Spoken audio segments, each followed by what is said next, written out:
Hello everyone, welcome back to my mini blog. আজকের দিনটা ছিল রবিবার।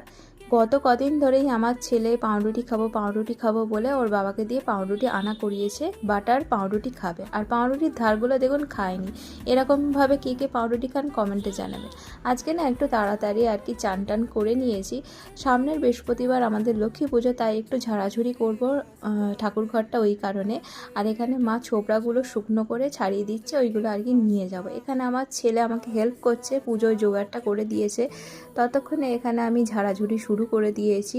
আর সত্যি কথা বলতে আমাদের যেহেতু রাস্তার ধারে বাড়ি, সেই কারণে আর এত বড় বাড়ি মেনটেন করা এই কটা মানুষের পক্ষে ইম্পসিবল।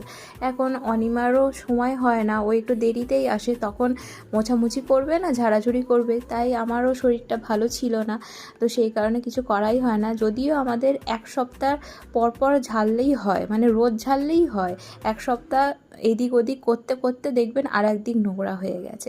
যাই হোক, এই বকবক করতে করতে অনেকটাই ঝাড়াঝুড়ি হয়ে গেল।